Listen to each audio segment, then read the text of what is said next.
Today is the famous great full moon. It's called as Sharada Indu. That's the name of the goddess also, Sharada Indu. The moon on the autumn season. This is the biggest moon, and of course not in England, but in India. That day the moon is giving the greatest light. See? And it's such a great thing that Guru Nanak was born on such a date. As you know, in India, people celebrate birthdays according to the dates of the moon, called as Tithi, not as the dates we have here according to the sun. They follow. हाँ? I'm going to get. Sure. नहीं तो हो जाएगा ही, time निकल जाएगा. यहाँ है टूटी में. फिर इसमें 3 घंटे अट जाएंगे. अच्छा ले आओ. अच्छा ले आओ फिर देखते हैं. हाँ. And this great personality was born in Punjab, where people were unaware of God's ways.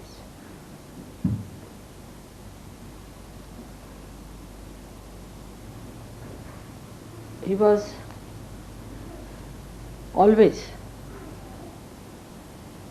bothered about the dharma in all his lives. Because as you know, he was the primal master. And the primal master is always placed in looking after our void, in sustaining us and giving us a model of an ideal master. And they always took birth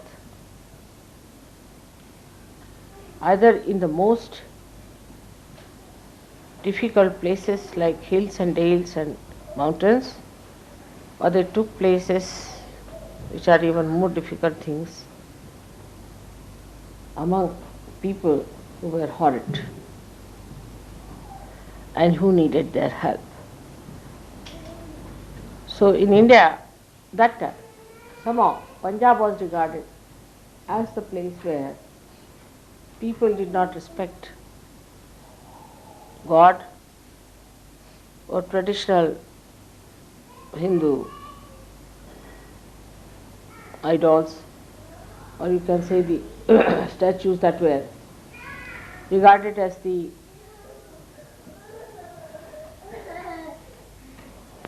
vibrating ones. But they worshipped money even now. And they worshipped power. And as that time there was a king who was very anxious to convert people to Islamic religion by giving them money. Many were taking to Islam.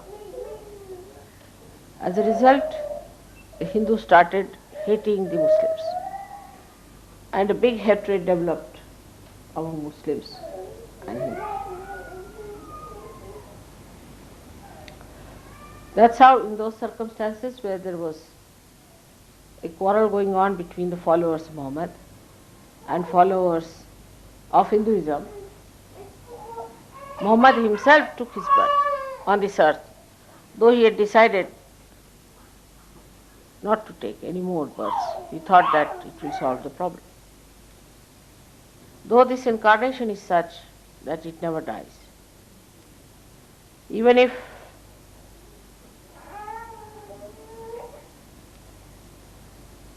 they leave the body,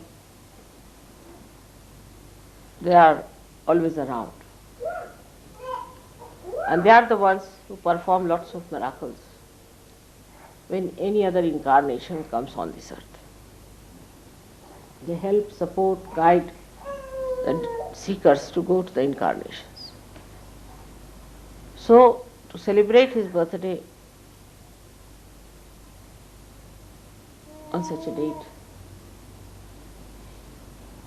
is also a myth, because he never died. He is eternally living. They never grow and they never die. But his birth is important because symbolically he came on this earth not to propagate any particular type of the void, as Muhammad did, or say Moses did, David, Moses, and then before that Abraham, Lao Tse, or Socrates, which followed into a religion. But he came to create amity, we can say, to create understanding, to create unity between religions. This was a very big step for Sergio. After that, as you know, he was born again. God knows where. No one knows where he was born. But he appeared as Shirdi Sai Nam. He too said the same thing, that to talk ill of any religion is a sin.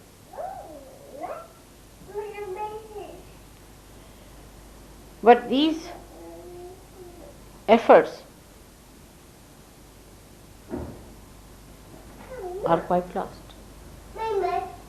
because the people who were Islamic at that time, or those who were Hindus, are now very great fanatics. So instead of they coming closer and loving each other, they have become fanatics.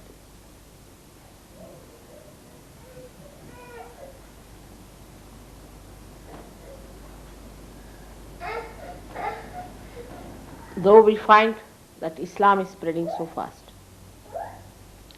Sikhism is spreading very fast too. In America there is a horrible guru, he has started to spread Sikhism. He is converting all the white-skinned people into Sikhs. They are growing their hair and they are also growing their beard and wearing a kada and all those 5 things that were required. At the time of Guru Gobind Singh, when the war had started, they had to wear all these things, which was important. Because war had started, and to protect Hinduism or Hindus from the invasion of the Muslims, the fanaticism of the Muslims, they took to this kind of a military stuff. Actually, if you believe in God, nothing can be killed. But I think Guru Gobind thought that we had to take it. In all this prophetic religion, if you see, all the prophets who have spread all the religions, they were always attacked so badly that they had to take to weapons. Even in Islam, they had to take to weapons to protect themselves. Now, when these people took to weapons, they had some discipline put on the people. Without the discipline, nothing is possible. And very strict discipline was there for the Sikhs. Now today's Sikhs are no more Sikhs. They are just outside and inside they are not.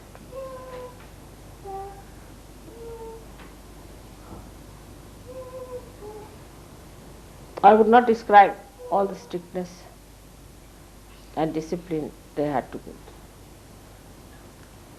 But every disciple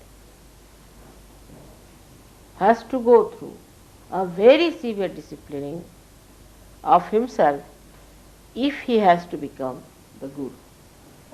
There is no doubt about it. It is not that only somebody like me comes and tells you do this, do that, and next day you forget business. It's a very serious matter. One has to understand. You have got your realization through Sahaja Yoga. Now you have become Sahaja Yogis.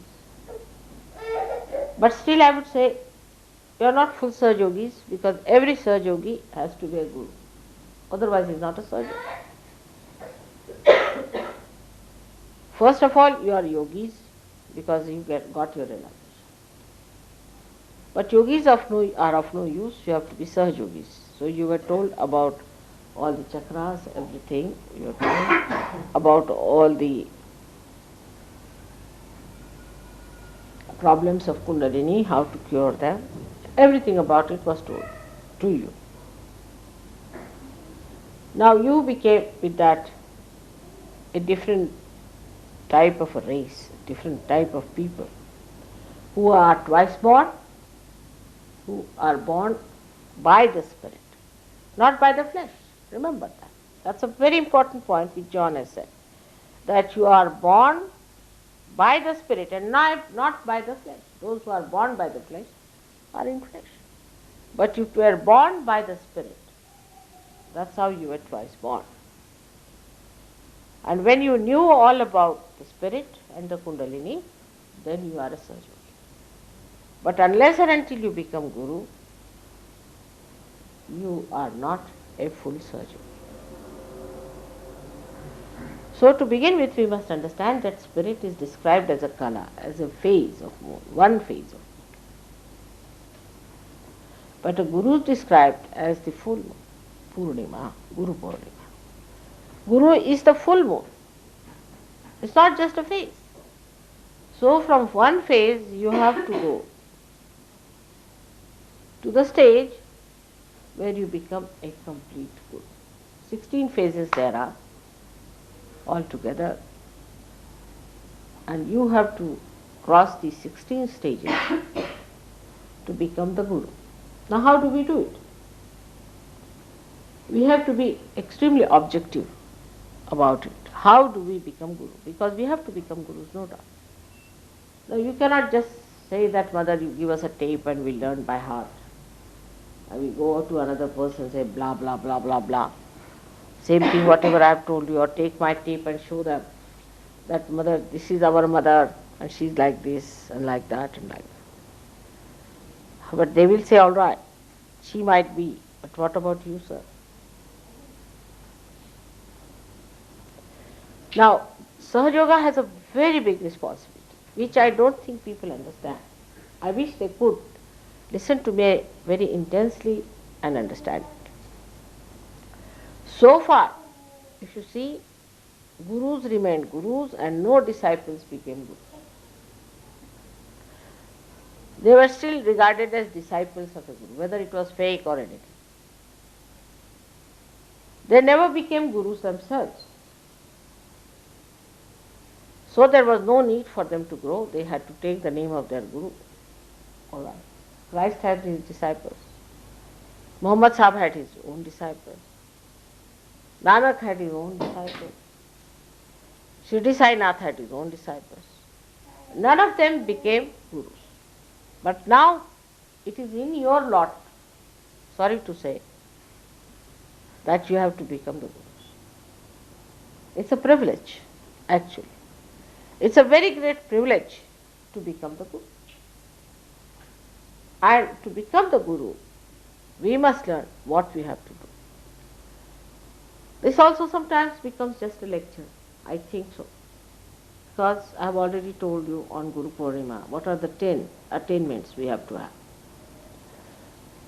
Today all these 16 stages are to be seen, how we have to grow into a Guru. First is, we have to have complete discipline put on ourselves.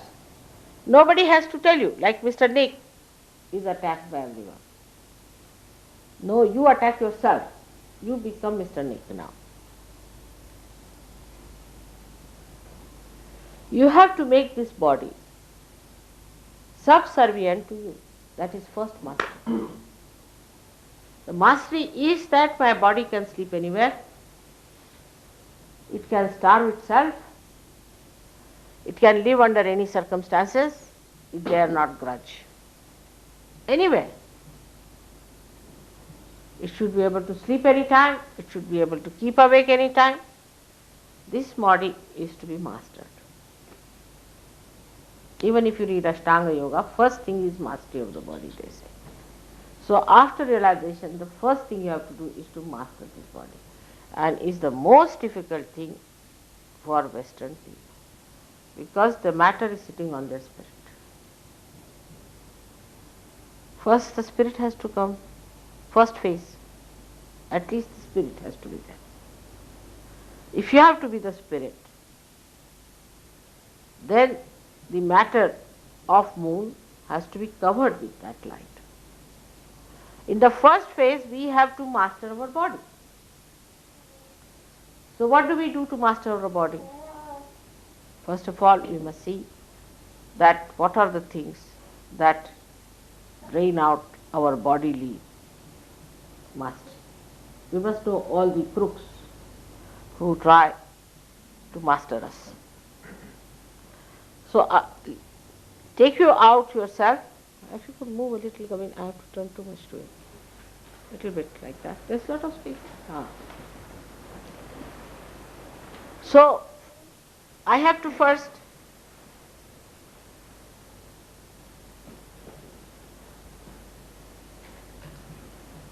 face my body.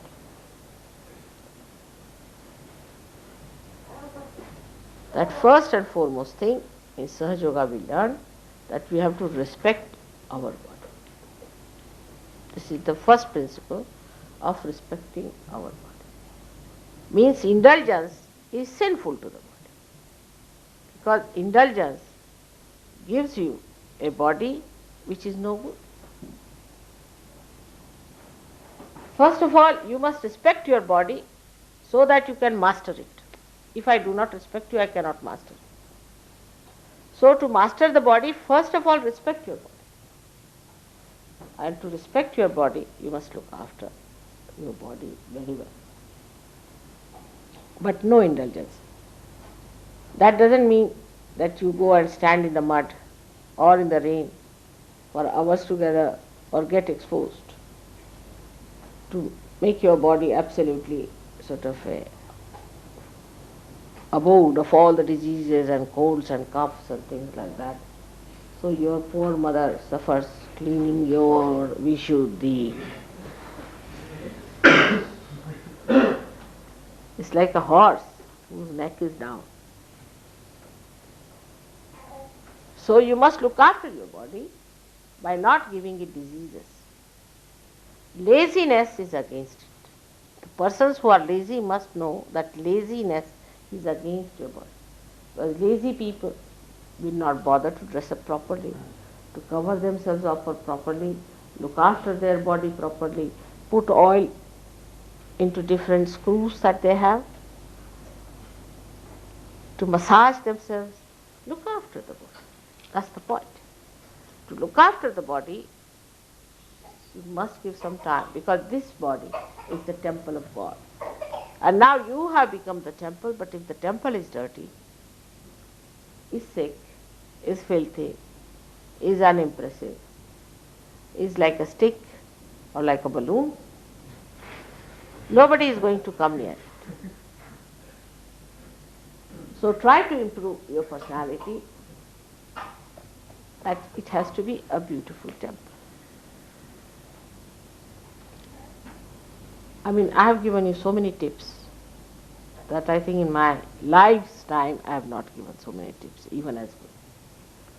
Because normally people who came to a Guru in those days were really, really great seekers. They would hang themselves upside down just to please the Guru for months together. So that was a very different quality. People, but one or two. Now when you have quantity, quality goes down, I accept. But why not you people take it upon yourself that will make our quality better? So first of all, train up your body well. You must take some exercise in the morning, I have told you. That people sleep after breakfast, I am told, I was amazed. I mean, this is too much. See, God has given you this house as a blessing to be more alert, to give His light to others. Instead of that, if the candle is not even flickering, what's the use? So what you have to do is to first of all brush up yourself completely. Make your body all right, alert.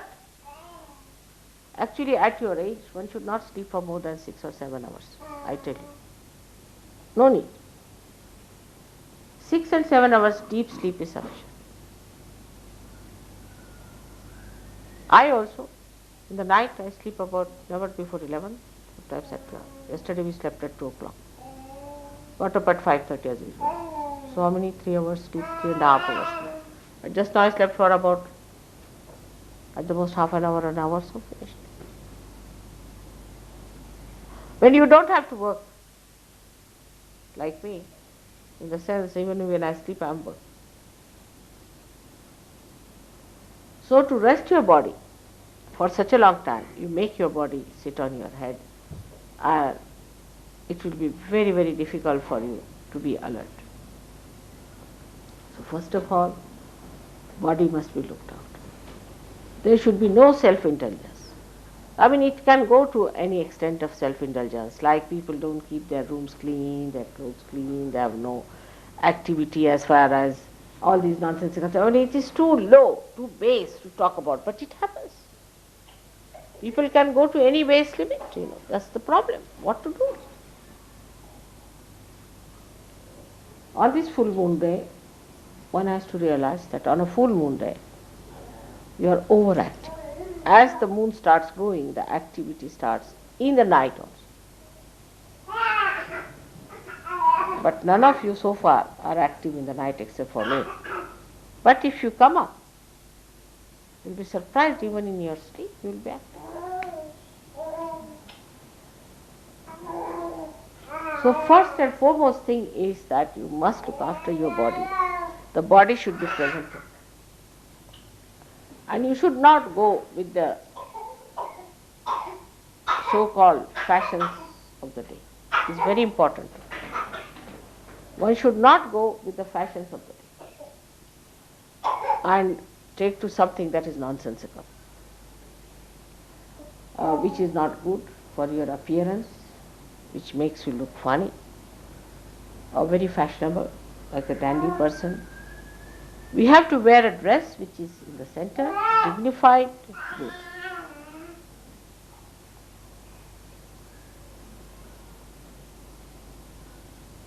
Now, I am told that it is very difficult even to wake up in England. Somebody had told me when I was young that don't wake up an Englishman. I haven't tried that even with the bar school. I just tell you, at this time, never in the morning time. Because I have been warned that never wake up an Englishman. That is the greatest sin on this earth.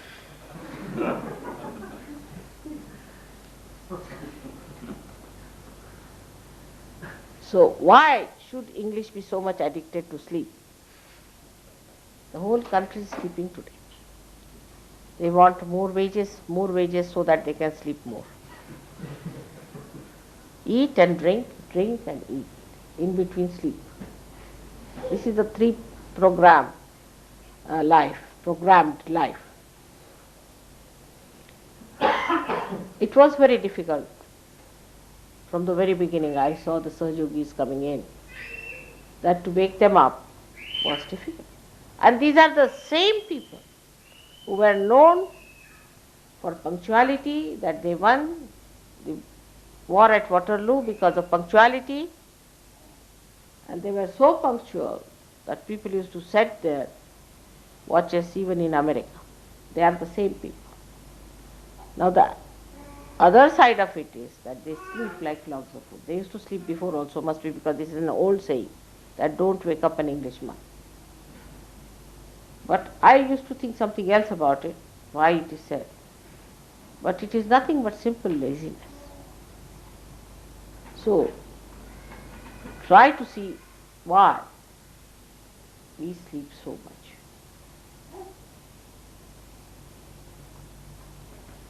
If the left side is strong, people sleep. If the back agya is strong, they sleep. If the front agya is working too much, then people don't sleep. So even if I say don't sleep, it means that you put your right agya in working condition. That means you start thinking, which is against Sahaja Yoga again. So it would be left agya, right agya, right agya, left agya, right agya, left agya. It will be going from one to another. So in the center, you have to be with Christ. He is alert every second of the day.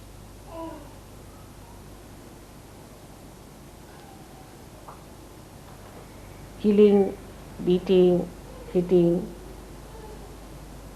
curing, looking after, guiding, 24 hours a day. And go and ask any realized soul who is called as Avadhuta, the one who is a master, they will tell you they hardly sleep for 3 hours or 4 hours.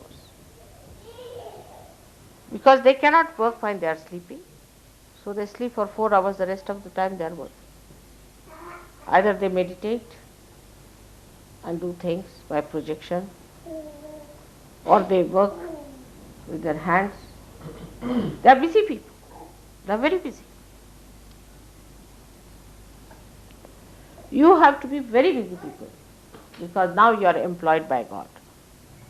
And you have to do full justice to this employment by working hard. On the contrary, we have seen that it's very easy to get lazy.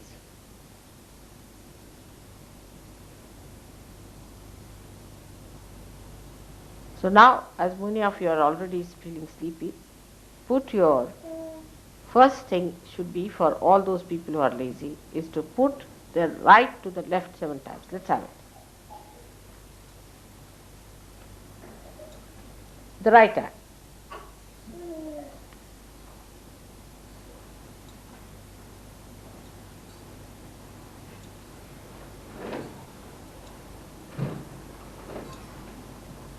Ha. It's better. Now the back agya. Let's have it. Laziness is first. Sri Krishna was against laziness. I mean, anywhere he got a chance, he talked against laziness. Alasya. Now watch me. On the photograph you can do the same.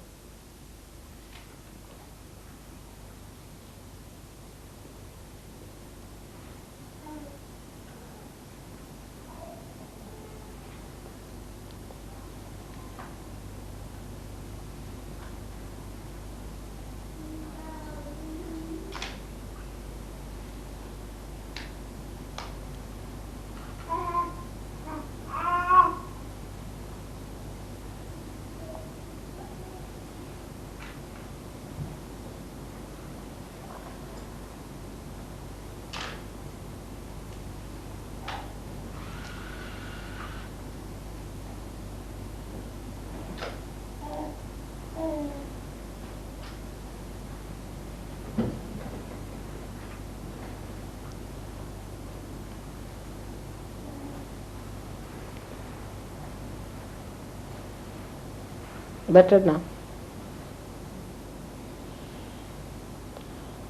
Tonight we have to keep awake. Big problem. But don't sleep formally here, alright?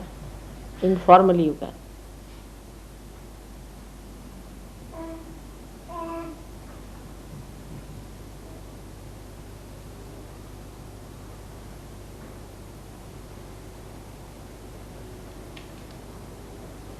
Better? Put your eyes. Thrice.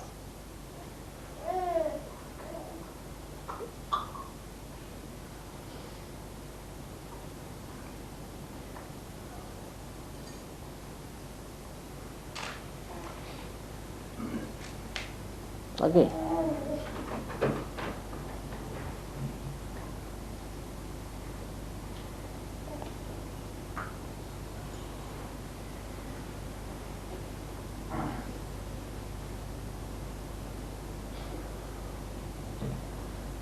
So the mastery should be, first of all, of your body. Say you are sleeping on one side, you get a pain. Then what do? You sleep on the other side. In the same way, this body is to be made immune to different shocks. You see, like you put the watch in the water, shock it with the water, so it is waterproof. So a Sahaja has to be an all-proof person. So he has no place to complain then, because he is supposed to be all-proof, you see. Anybody Sahaja who complains, you can say, how are you complaining? Because you have to be all-proof.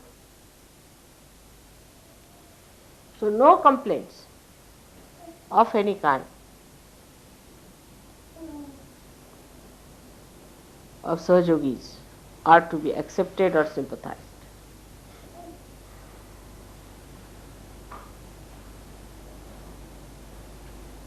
If you start accepting people who are complaining type, you will be always busy looking after them, and you will be of no use for Sahaja. Those who have habits of complaining and all that should go to the hospital and stay there. Complaining people are really people who have some sort of a position, I think, that they all the time complain and try to torture you and make a nuisance out of them. Such people cannot become gurus. Imagine if the guru is complaining, then what is he going to teach? Only complaining. The teachers will be expert in complaining, and the students will be also experts in complaining. So you create a set of complaining disciples, you see. And when they come to me, what I find, they all have double bliss than yourself about their complaining. But also is very characteristics, like Australians seldom complain. And if they complain, they are hit also very badly. Seldom you will find an Australian complaining. I have got letters, except for one or two, who have now found themselves out. Seldom they complain about themselves, about their body comforts, this thing, that thing. So under any circumstances, those who can live are the people who have achieved the 1/60th. Only the 1/60th. Jaise rakhahu taise hi. Mother, the way you keep it, you are willing to stay. Of course, the mother has kept you very well. All the luxuries offered, mother has given. She doesn't torture you like other gurus have tortured. Once for all, my son has gone through all the tortures. There is no need to put you to any tortures or troubles. But you should see how your body reacts and tell your body, yes, Mr. Body, will you please now behave yourself and not try to be indulgent. All these indulgences come to us through our senses. So if you can master your body, you will also master your senses. For example, the master, or we can say the highest of the organ which controls most of the organs, I personally think, is the tongue. Because it's the primordial nonsense. By tongue, we speak things to hurt others. With tongue, we learn how to go on jabbering. With tongue, we can show how frivolous we are. Either we are tongue tied or tongue loose. There's nothing in between with the tongue. That's only about talking part, that's lower. But when it comes higher, eating. All the time thinking about eating. I have told you 100 times that Sahajogis should go on really sometimes on an absolutely bland, boiled, horrible food just to test the tongue. Can it eat? Try this. Then try this. My father used to tell that you must burn your tongue a little bit. That's one of the tests he said one should put. But he was a hard taskmaster as a guru. So we should see what our tongue can bear. Is it fussy about food?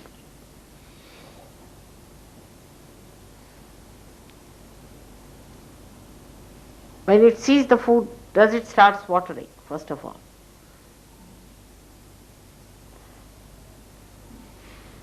Does it take our attention to food? Is food important to us?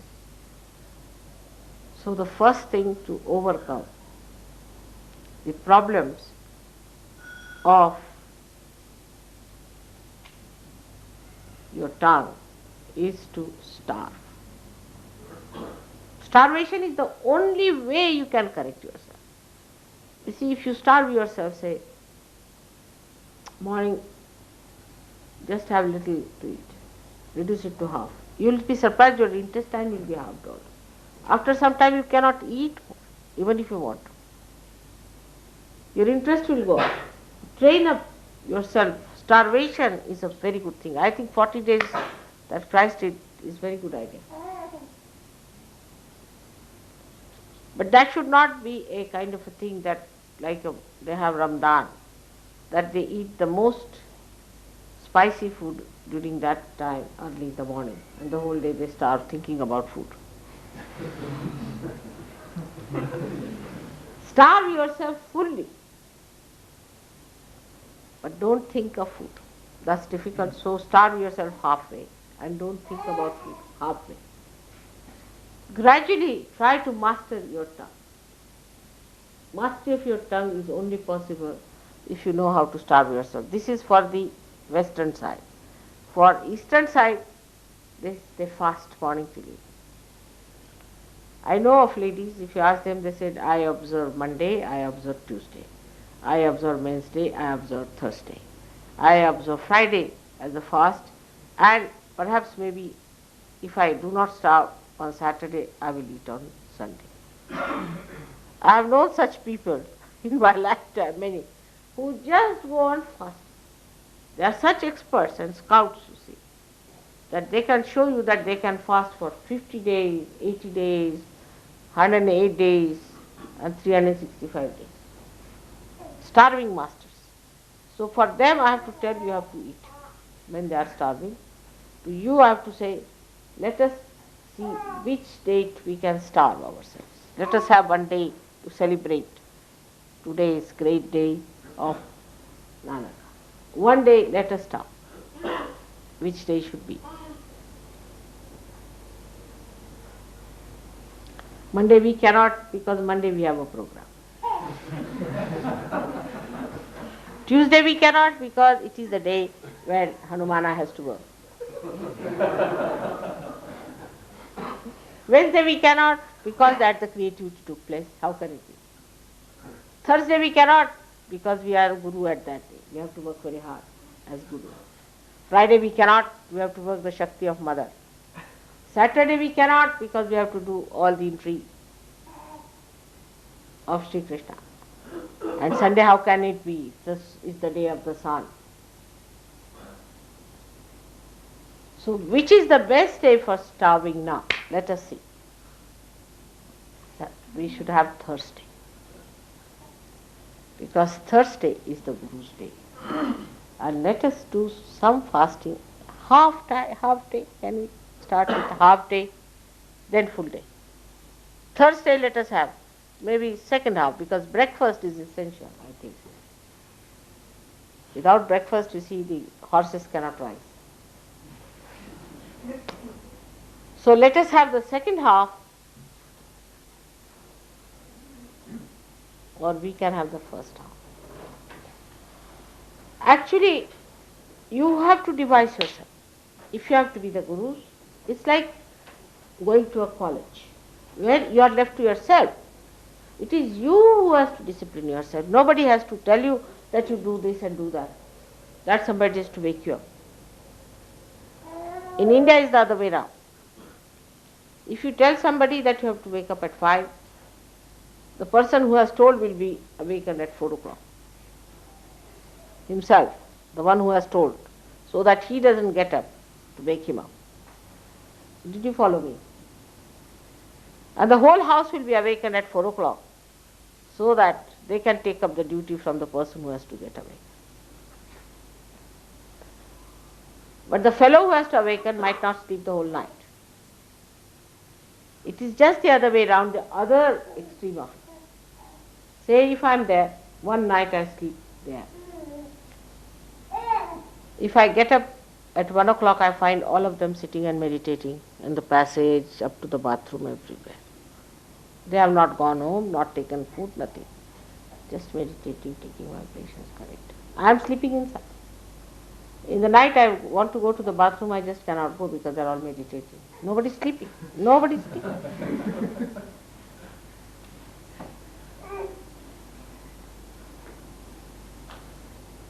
So is the other way now. So to you people, let us do one day, that you must have 1 day fasting, 1 day keeping awake. Which day should it be? Let's see. A day when there is no film.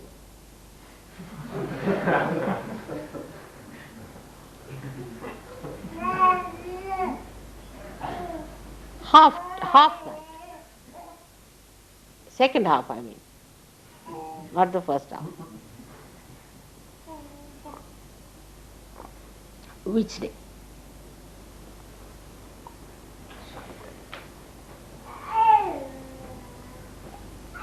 Which is the most difficult day when you cannot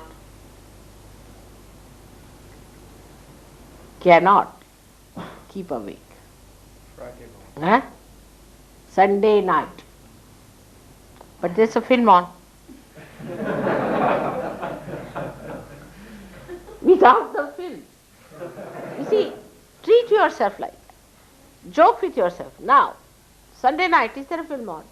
After 12 there isn't. So Sunday night to get up at 12 o'clock. Let's have it. Enjoy it. Don't get angry. Make a fun out of it.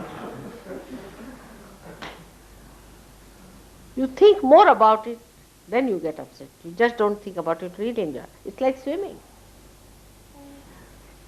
Get up at 12 o'clock, all of you go for a bath nicely, sit down, say bhajans, this, that. Let us. Should we?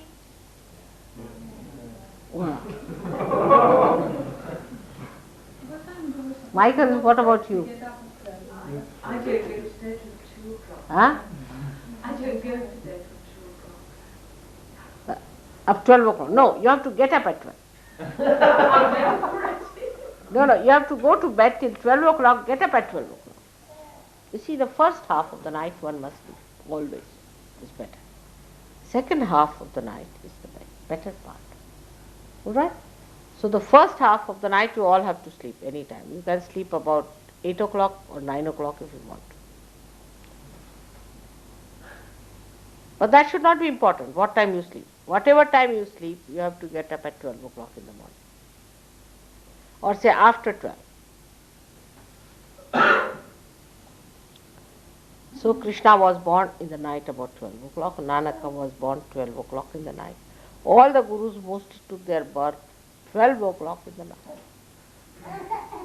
To celebrate that, we must have 1 day where we do not sleep after 12. But then what about Caxton Hall? Should we try Saturday, Mother? Huh? Saturday night. We do it Saturday night. It'll be safer, so if there's any accidents, they happen on a Sunday rather than a Monday. Alright. So you can sleep in the daytime of Saturday Or off Sunday. Sunday afternoon you can sleep. No, that would be not wrong, right? But if you make any compensation, then you are not torturing your body much. You must devise a method by which your body does feel that it has to get up at 12 o'clock. Better keep it that time. What do you say? All right. I just think that people's work might suffer on the Monday to it. Huh? People's work might suffer on the Monday. What's it? So people's work might suffer on getting up for Monday morning or that. They will never. Take it from. They will not. You see, work is not important. What is important is your spirit, your mastery. Work in any case you are not going to have after some time. So that work is not important. This new work that you have taken, better look after that. Forget about your work. Forget about these things. What is important is your spirit. Otherwise, you cannot become gurus. Spirit is the most important thing. The rest of the things are absolutely unimportant. Is zero. I've been very so slowly trying to take you out of the mud of materialism and of these mundane things. But you have to work for God. You are special people. So you have to make yourself a master. So God gives you all the blessings, everything. But the idea of luxurious life must be given up. People want to make life luxurious. Then you will have the luxury of this world, but not the luxury of God's blessing. One of the two you have to select. Either you lead a luxurious life here, come this side. Either you lead a life which is luxurious on the material level, or you lead a luxurious life of God's blessing. One of the two you have to choose. The time has come. So nothing is important. See, the insecurity of money also is another nonsense. At least you people should not have. I mean, you will never starve at least. But Indians, if they do not work, they will starve. Not you people can never starve. If you are unemployed, government is happy more. As long as you don't bother them. If you sit at home and meditate, they'll be very happy. So to earn more money or to make more money is not important at all in service. Most important thing is to be the spirit. For that, whatever is to be done has to be done. Let everything suffer. You don't make your spirit suffer. Because you have to become the full moon, like Guru Nanak. How much did Guru Nanak earn?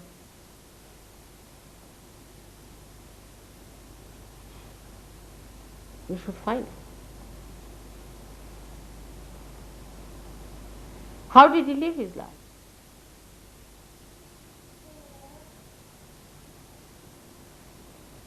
There is nothing to bother about money. Because more money is not needed.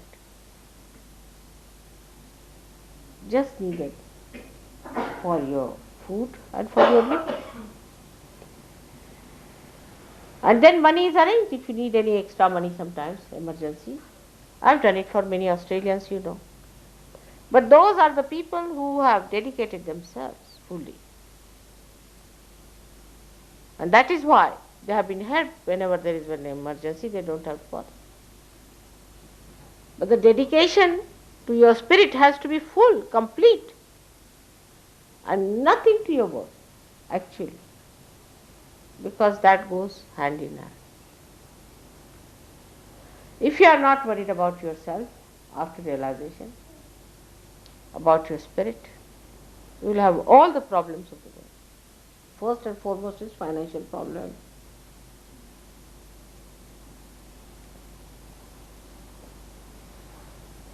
Then physical problem, mental problem, emotional problem, all kinds of problems will follow because I have awakened your Kundalini. One part I have done, but the another part, that is your heart, you have not opened. You must give your heart to surgery. You have not opened your heart as yet. Heart has to be opened. You are still worried about your father, mother, brother, sister, wife, children. Open your heart fully to surgery in a doubtless way. Then only doubtless awareness will settle down. Unless and until you open your heart, Kundalini rising has no meaning. Because Kundalini is rising, but the heart has not opened. If the Mother Earth sends forth her power through the seed and the seed doesn't open, then what's the use? It's all a waste. Open your heart to Sahaja. Open your heart to Spirit and say, Mother, we are the Spirit. You have to realize this. Many people also perhaps do not realize that you have come on this earth to be the Spirit and not to be workers of human beings. You must understand your greatness. I know that you are not like mundane people. That's why you are blessed. Who is blessed so much? You are described long time back by Blake that such and such people are going to come on this earth, men of God. Men of God, what do you have in your heart? Your heart will be like a stone. Unless and until there is light of Spirit, it is a stone heart. And the stone is going to hurt everyone, is going to ruin you completely. Open your heart. 100%.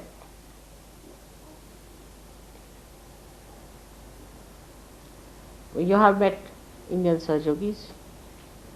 They have problems of money.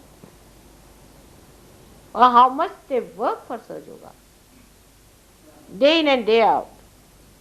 How much they have contributed for Sahaja.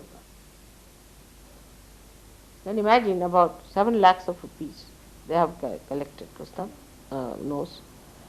7 lakhs of rupees they have collected for their ashram. 7 lakhs is 35,000 pounds. 35,000 pounds they have collected only in Bombay. In Delhi they have collected about 5 lakhs. 25,000. They are working, they have families, they have children. But what they think about is nothing but Sahaja, nothing but Sahaja, nothing.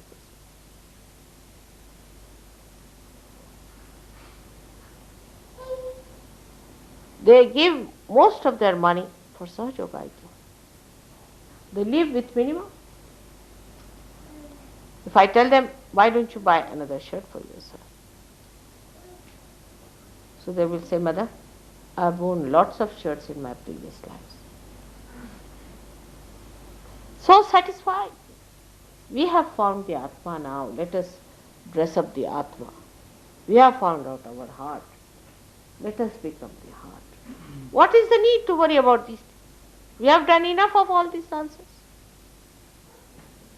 I tell you, we think they are poor, but they are not. Wherever they can save their money, they will save it. They used to give me some money before. I said, no, I don't need just now. There's no need. Because I have no place to keep. There's no trust, nothing. How are we to do it? They continued like this till about, I think, 73, 74, when I went back, we thought of starting an ashram because you people were all coming there. So I said, all right, now you have to give me money. All the Sahajogis can give me money, whatever they are saying. And you'll be amazed, everyone came out with 1,000 pounds, 1,000 rupees. Every one of them, whether he was a laborer or every one of them, 1,000 rupees. Minimum. up to 21,000. In 3 years' time, that's it, because they thought it is our responsibility to save money for Sahaja Yoga. Tomorrow, if you have to have an ashram, how are we going to have?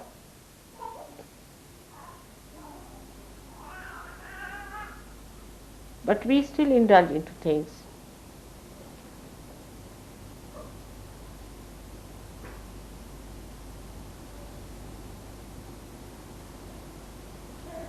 So this is what is the Guru Pad. The gentleman has to sit down. Give him a chair. Please come. Please come. Need not be standing. All right.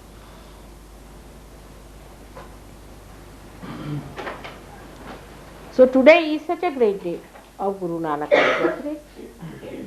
And we have to see his own life, how he spent his own life, how he lived, and under what conditions he managed.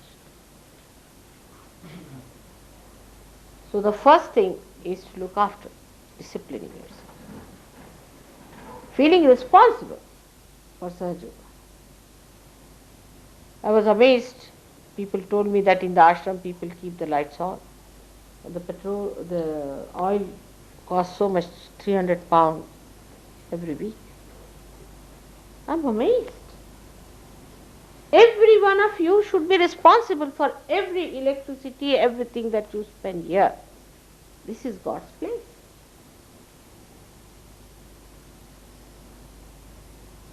Somebody has given the car, everybody wants to use the car. You see, this saving the pounds is still going on in the heads of Sahaja Yogis. If they can say by taking somebody's car, they would borrow. Never borrow anybody's car. It's not for you. You must have your self-respect. Why to borrow anybody's car? It's not to be done. So the second point of the self is self-respect. First is the respect of your body. And the second is self-respect.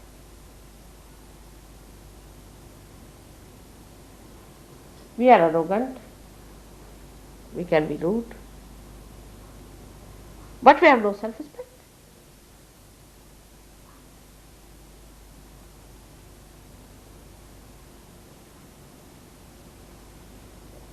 But it is the tree that is lacking. See, suddenly I find after war, there has been no teaching how to be self-respecting. And like in the war, might be, the atmosphere might have been created, I don't know why, that I'm above everything, don't care for others. May have been, I don't know why this kind of a thing has come. But it is so, very prevalent. But you people have to be the other way round. Others are first and then yourself with your self-respect. Doesn't matter. Nobody is going to die. I can tell you this.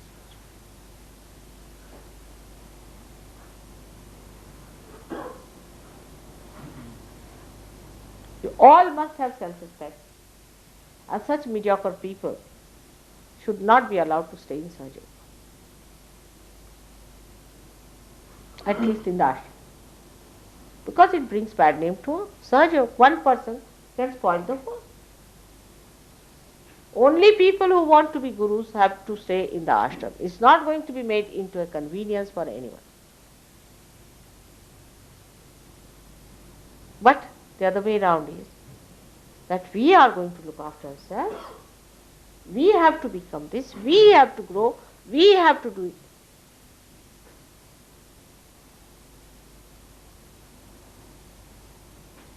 Then it's just the other way round. Everything works out. I don't have to tell you. Because this is so base and so gross that after being here for so many years, you should all have become avadhutas by now. Absolutely. Controlling all elements, everything should have been possible. But still you are under the grip of the element. How can you control it?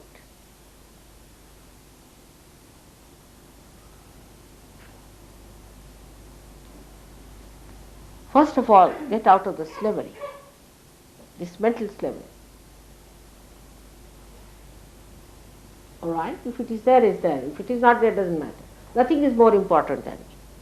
I am the king of the whole world. If I have to sleep on the ground, I can sleep. If I have to sleep in the palaces, I'll sleep. nothing can dominate. Then you are the master. You know, in India there are some Sahajogis who are definitely controlling the elements. We have examples of that. Lots of things have been published, and you know that in Nirmala Yoga, you must have heard. But you meet them, you will find they are avadhutas. When they talk, you feel a great sage is talking, the way they behave all the time. You see their behavior and everything is so great. We need people of that caliber today because that is the situation of all the nations. You have to be extra good because today is not the time when we can allow things to go as they are.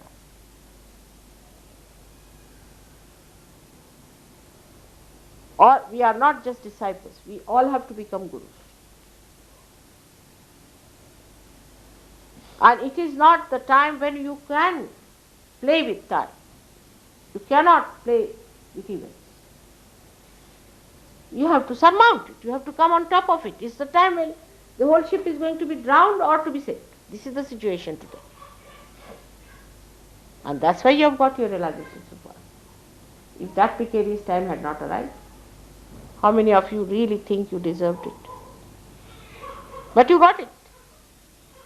Because the time is such that everybody must be given realization and they must be given all powers so that they come up. But if you do not open your heart, put all your attention to your spirit, these powers will not work out. None of these powers will work out in you. This is the problem. Every guru had a command on the elements. Nanaka, you know definitely. People were sitting there and they asked him for the water and he put his hand on a rock and the water started pouring down. That's why it is called Punjab. 5. And the 5 rivers exist there too.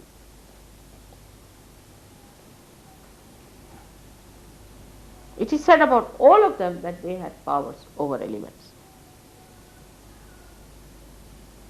So how much we are lacking?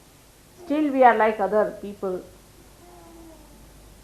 who are selling cheap things or who are busy making cheap things or who are of no value. You are the ones who have to save the whole world.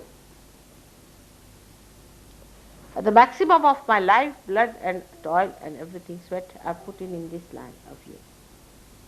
The time is coming for me to give. Only 3 years more are left.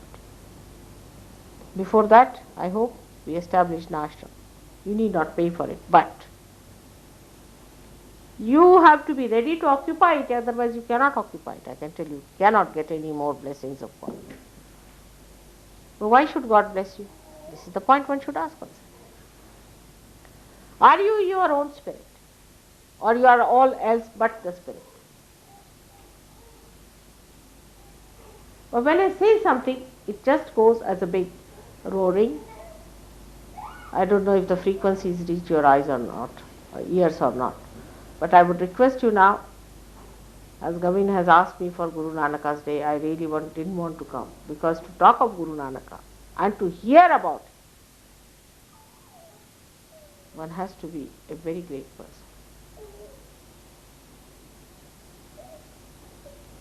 Because such a light to bear, you have to make up yourself. Everything else is important. Then how can you talk of Sahaja Yoga coming over?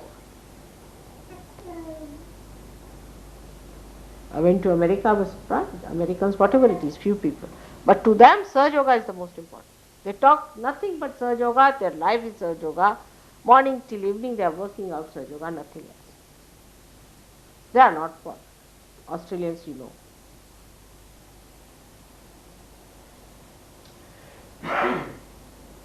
But the heart is not open. The spirit has not shown its light. It is the one that gives you complete satisfaction, complete joy, complete Guru's principle, because then you start giving. If there is no light, what are you giving? Darkness. What are you giving to others? The darkness that is within you, if you are going to give that. So the second phase has to be, as I have told you, to have self-respect. The one who asks, demands, has dearth, has no self-respect.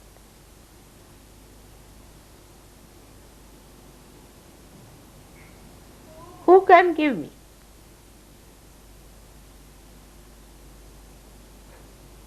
When I am forgiving, nobody can give me. We have to learn to give. And give and give and give. Does not matter. I am so worried sometimes that I do not give you any hardness, I tell you. Even a little bit, when you try to be funny, you do get a little bit hurt. But again, I soothe you. What sort of a mediocrity, you see? This mediocrity is not going to help us. This is the age of mediocrity. In the politics are mediocres, useless people. You go in the economics, there are mediocres. Everywhere there are mediocres. In Sahaja Yoga, we have to have extra brilliant, extra sacrificing, extra dynamic, extra compassionate people. Otherwise, Sahaja Yoga is not going to work out. If you fail, it will be your responsibility. Naturally, you want me to help you. I have done my level best, you see. All the quick methods, you see, instant, like puja, all that I have allowed you to have. But that does not stay in you, does not retain in you. The vibrations are so much. You have no idea. Some people have felt the gale coming out. Gale. So it is there. You may not feel it. If you ask Gagangarh Maharaj, he will tell you what happened to him when he first faced me. But to you, nothing happened. What if gale comes to Rock of Gibraltar? It doesn't feel it.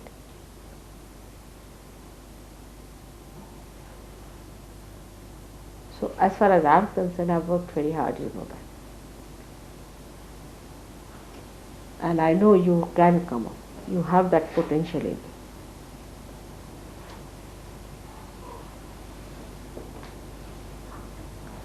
So, you must make your own rules and regulations. Nobody needs to make. If somebody makes so much, you make your own so much. Like tea drinking, like mad. I just don't understand. It's like a life which is a swingy thing, you see. It has no direction, it has no guidance. You must, if you are the master, you must at least be the driver of your car, if not the master.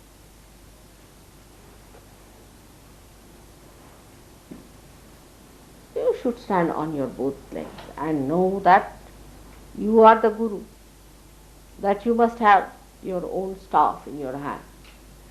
The staff that will guide others, not a support to you. If you are yourself a lanky-panky person, how are you going to hold all the masses to you, and how are you going to guide them?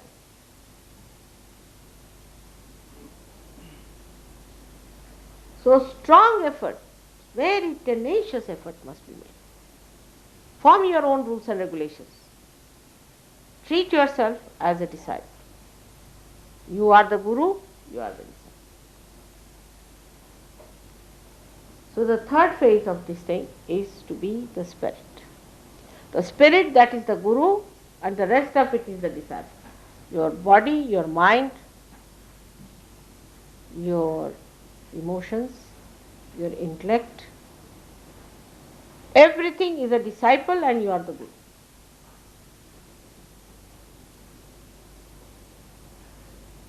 For this, you do not need people of very great intellect. You do not need people of very great education. but a person who is courageous and a person who is of that quality.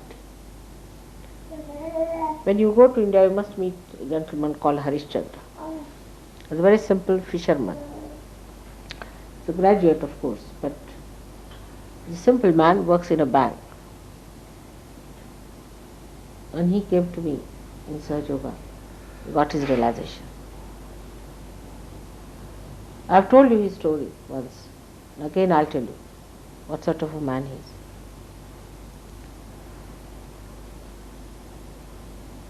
He told me that they went to the sea, he was to go to the other side on a small little island to talk about Sahaja Yoga. There were 25 people and it was a storm, really a tempest. So went and stood before the sea and towards the wind that was blowing, and he took out his hand and said, "Stop it now. I have to go for mother's work. This is God's work. Will you stop? Until I come back home, you are going to keep it like that." Once he said it and the whole thing stopped. They all saw, witnessed. He went there, did all the work, came back home, and when he entered his door, then the water started raining. It started drizzling down. He's an ordinary man to look at. I mean, compared to you people are really great Englishmen.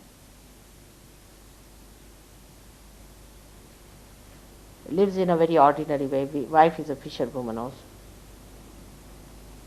She sorts out fishes and sells them in the market. But see, his body is so well built and shining, and the muscles so developed. And the man, he stands up and the way he talks, an absolutely humble person.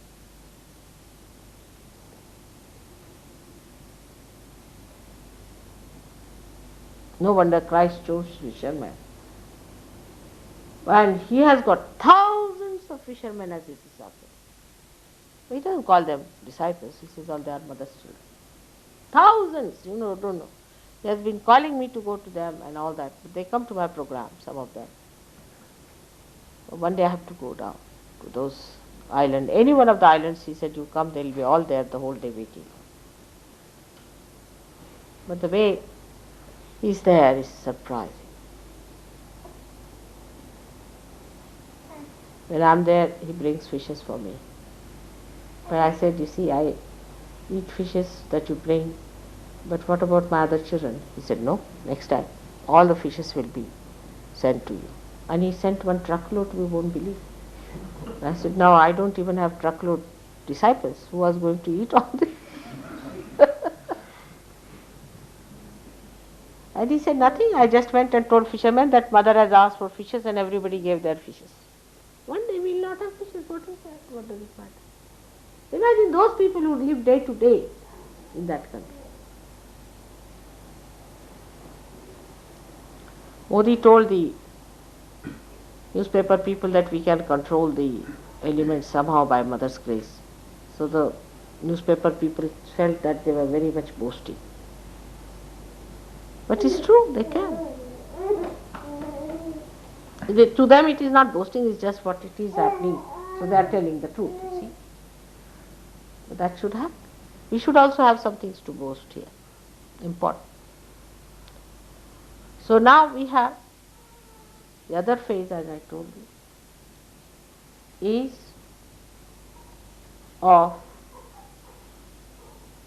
becoming the guru of yourself, detaching yourself, identifying yourself with the spirit which is growing in its life.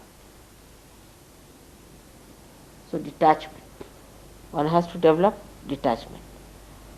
My mother, it starts like that. My mother is suffering from cancer. My father is suffering from madness. Mother, can you cure them?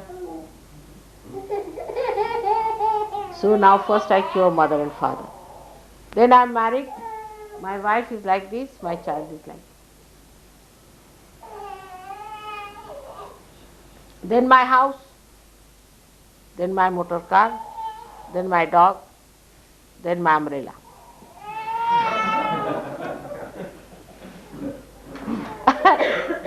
I have to go on struggling from A to Z, from Z to A. All right? I can do up to a point. But for what? For what? Why to cure the mother, father, brothers, sisters, every relationship, the 10th marriage and the 11th divorce? Why to correct all this? For what? It must have some purpose. And if that purpose cannot be served, what is the use of doing? The purpose is that you at least leave all these things into my hand and detach yourself. But you want to bring the case to me as well as worry about it. Detachment. But the idea of detachment is like this. I am very detached about money, mother. Absolutely. I am not bothered. I keep the lights on. Why to worry about money? This is the argument. Why should we worry about looking after the gas and all that? After all, we are detached people. We are in detachment, you see. We are not attached to money. But who is going to pay? The another type of detachment that I see, very interesting one is this one is, I am very detached. So, I am not bothered about having a bath, having all kinds of diseases, having all kinds of problems within myself, giving my problems to others. I am detached. Why should I cover myself? I am detached. If I get cold, I am detached. Let everybody get cold from me. That's why, what can I do? I am detached. I have got cold, so what does it matter? I am a detached personality. Why should others find? They should also get detached.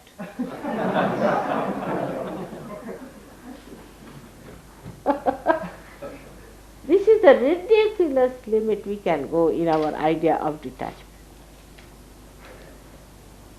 Detachment is from within. You are not bothered.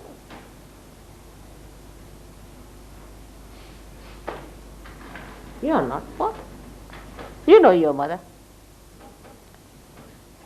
The first detachment is shown in generosity. Detachment is generosity.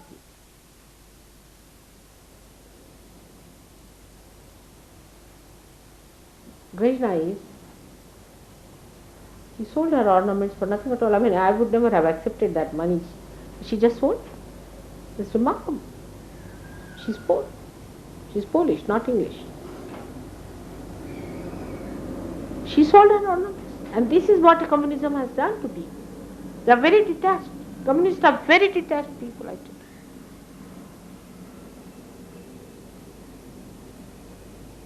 Of course, I would never take that money, that's there.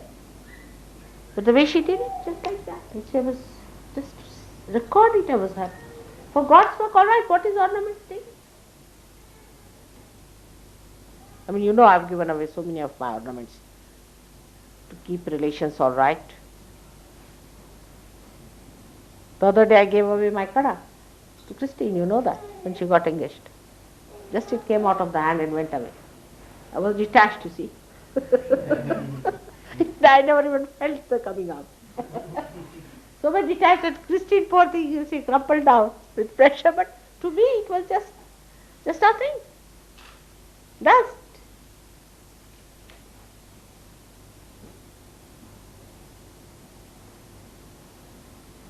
So that detachment has to come.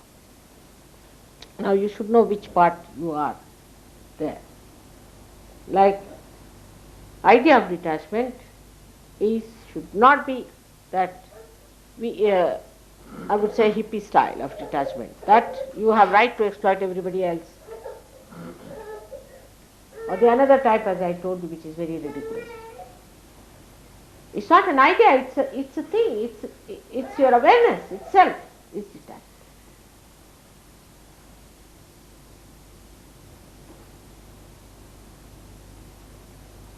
So, these 4 things for your material side. is important. What you eat is not so important, because whatever you eat, if the brain is going to be such a nonsensical thing, it's better whether you eat it or not makes no difference, just sterilize it. Like in the hotel, what will you have? I'll have pancake. What will you have? I'll have this, I'll have that. For what? I just don't understand why waste so much energy. Why not you all have pancake, all of you to put together? It's a very big thing, Or today I will have this, I. Out of all this materialism, what comes out is Mr. I. So we develop this Mr. I. So the word I must go away, we should speak we. We. Means you and all the Sahaja Yogis put together. When you say we, you will find it will be different. Or take your name like this Norman. This Norman won't listen. Like children say. I asked a little boy, I said, will you go home? I will go, but his name was Munna, this Munna won't go. He is very obstinate. What can I do?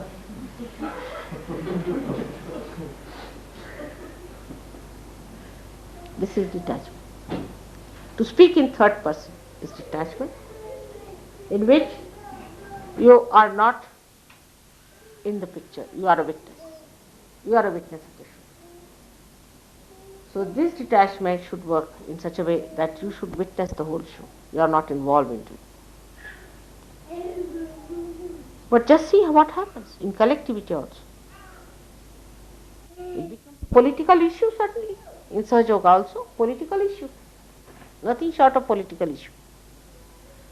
We are not here fighting like union leaders. We are all leaders. Where is the time to fight?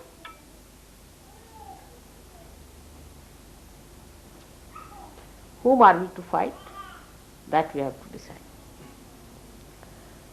So as far as all these things concern are detachment and attachment to spirit.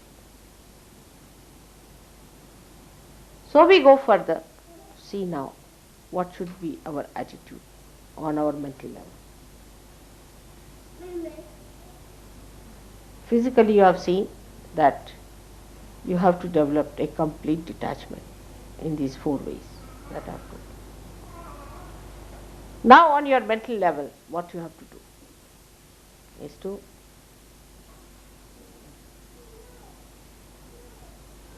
understand the essence of every writing. Try to discriminate between vidya and avidya. Because avidya will kill you, will take away your energy. But vidya will sustain. So try to find out books which are supporting vidya. I was surprised, there's a lady, Barbara, she met me only last time, Ravina, and she has written such a tremendous book, you'll be amazed. I mean, of such a level on Sahaja Yoga, very tiring. I'll show you that. And you know that book is now being considered for giving her a doctorate. Can you believe? In an American university. Of course, that's only possible in America. But still, that book has that level. I was amazed at the book. So try to gather nourishment, like reading Devi Mahatmya, reading about, finding out about Bible and finding about other scriptures, about Quran, this, that, and which supports you, which nourishes you.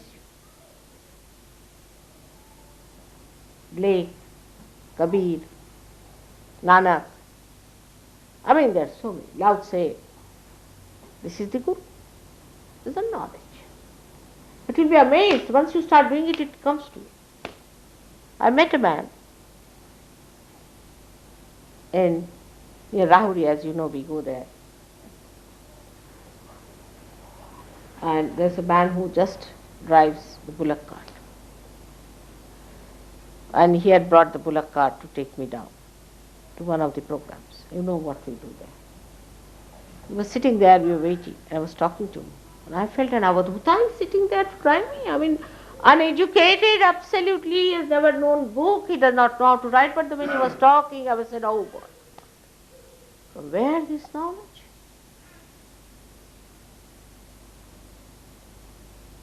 From where all this coming, this wisdom? Such wisdom, I tell you. Such wisdom that I just was stunned. I was stunned, really. From a man who is not even been to any school, college. Christ did not go to any school or college. Such wisdom you can't imagine. You meet him next time when you go there.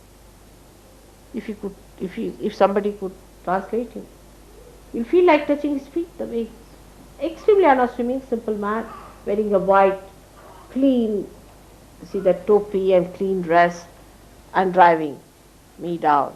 And to him, this was the greatest privilege of the whole world, is to drive me.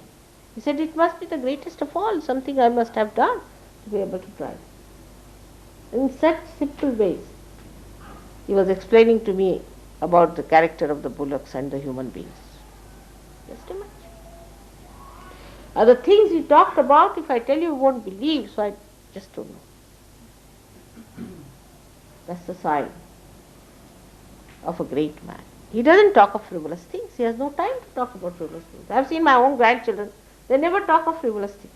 They have no time. They are so busy, All the time clearing out. When they came here, they said, we have to clear out this Brompton Square, then we have to clear out this Knightsbridge, then we have to clear out this London, then we have to clear out this England. Where is the map of England? Bring it. All the time they were busy, clearing out.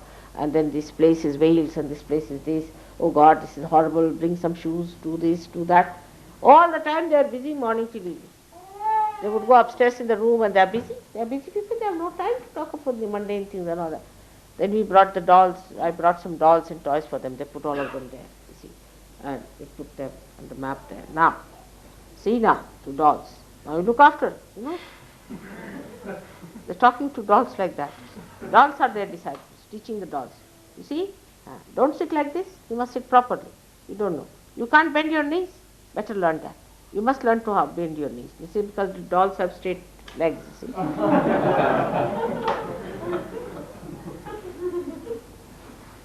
And all the while, even the little children I've seen the way they are busy all the time doing surgery.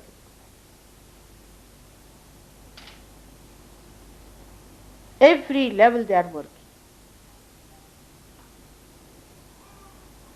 Well, today I was telling Rustam about my own father, you see. He was a learned man, of course.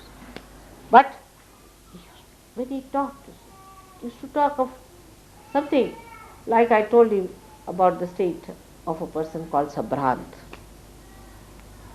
He told me that human beings are very different from God. When the God incarnates, then the Sabhrant state, which is awakening between the subconscious to the conscious state, is direct. See, it comes down directly. But human beings go this way. They never go straight. See, God descends, so He descends properly, but ascend is always in a very subtle way. Goes on like this, and He gathers everything that is in His subconscious. So, the Sabhrant state, where He is waking up, is such a dangerous thing that He can gather up anything. And by the time He gathers up, the dream becomes something so funny. He may look at a God whom he has seen in his dream like a witch, and the witch like a God. Well, the way, you see, I saw him always busy. I mean, to talk to him, I found a companion, he found me a companion, sort of a thing. We could talk because his attention was there. His attention was not how everybody has made their hair and how they are sitting down, or what are dresses they are making, what do you have in this thing. Nothing. His attention was on the spirit. His own spirit and spirit of others. And he was so dynamic in his brain that he knew your dictionary by heart, I tell you. He never consulted dictionary all his life. Neither Sanskrit nor English. He was master of 14 languages. Can you imagine? How he must have managed. He used to play tennis very well. He used to swim for 3 miles every day. 3 miles. He had muscles that he could lift you up and yes, very healthy person, healthy man, very generous, much more generous than me. So you can imagine. Very generous. To him, nothing mattered. All right, you like it, so have it. You have it, like it. He'll starve himself, but he will be generous. And a man of principles. So we come to the second point, which is we have started. The fifth one is mentally you must only take to things which are nourishing. Through vibratory awareness you will know. Ask other Sahajogis if you do not know. But take nourishing things to read and not horrible, detrimental to your progress. If you read them, you are responsible. You are real great readers, I must say. You ask any name, everyone knows. I said, who was Gropius? Everyone knows. You need not be an architect to say that. Everyone knows what happened, who is this, who is that. Out of your seeking, you have done one good thing, to read everything, whether good or bad, whatever it is. But now, after realization, you must try to find out what you have to read, what you have to know should be nourishing. Talk, that is nourishing, helpful. So, in talk, you should have compassion. If you are talking to someone, it should be full of compassion. Sahaja Yoga is a system of compassion. A guru has to be very, very patient. It's not like other gurudom, or even real gurus had no patience. This is a system where patience is the only way it will work out, because no gurus gave realization, it is only you who have to give it. And you know what is realization is? The other day we met one, a fellow sitting tight. I said, no. They said, we have failed, mother, we can't give him realization, it's a hopeless case. I said, really? So I went there. At the end of it, you see, they said, mother, there's one fellow sitting. I wanted to avoid, you see. But they said, all right. So raised his kundalini. Raised it up. Tied it up. My hand's paining now. Oh no, I didn't feel anything. I said, this fellow is least bothered how much we are working on him. He's just thinking he's obliging us. So then 2-3 people came forward, brought a light, put the light before him, did bandhan, everything. Again I raised his kundalini thigh. No, not tall. Went tall like that for half an hour, then I gave up. I said, sir, I'm sorry. You are too great for realization. We'll try again. I'm not convinced. And I was fagged out. I said, really? I am convinced about it. So you allow us to go. And then I gave up. You have to have tremendous patience and sense of humor. You just can't tell him off. You see, if I told him you are good for nothing, useless, you have a bad kundalini, you go away from here, get away, get lost. I couldn't say these things to him. I had to bear him through. And not only in the end I had to say that you are a great man, you see, because otherwise he would have used some other method. Because already the ego was so big that with all the pins I put inside it, it could not be flaked. It was made of a special fiber. It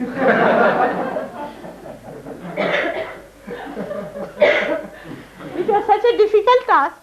So one has to know that we have to be compassionate. We have to read something that nourishes our compassion. Read of people who gave away everything that they had. Tukarama. Read Tukarama. Tukarama was a poor man. And one day he went to some place and did some good job. So they gave him lots of sugar cane. His children were very fond of sugar cane. So on the way every child would ask, give me one sugar cane. He was giving to everyone. When he came, only one was left. So the children said, we have 3. It's all right. Next time I'll bring for you. Share it among you 3. And they had it. They said, better have it, now one more child will come and this will also go away. So one has to know about lives who have been giving. Read about people who have been giving. They gave their lives. They crucified themselves. They tortured themselves.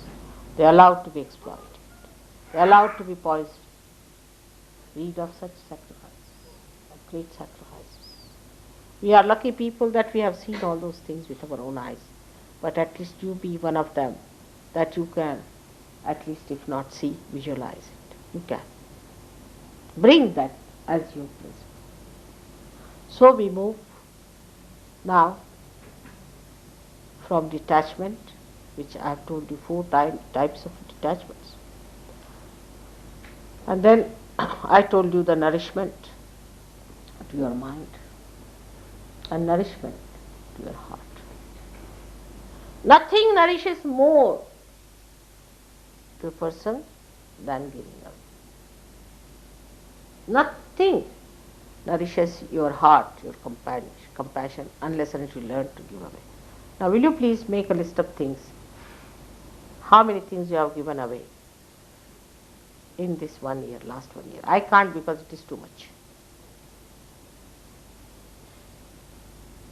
Please make a list of things. How many things, except for your brains, you have given away to others without thinking about it or have thought of giving.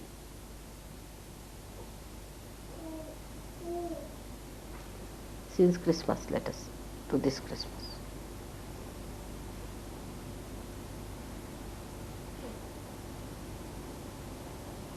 Heart is open. Think of giving on material level. Other help is there to give. But no, we don't even give the other help, for which you don't have to spend any money. Just give a hand. I've seen. Very easy to make up. Labor saving devices. Now I've come here, some will be running, others are just sitting. Tea is brought to them, food is brought to them, everything is done. They'll just put the plate also before, go and wash.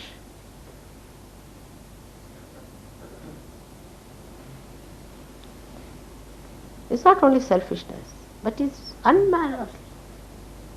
Unmannerly to be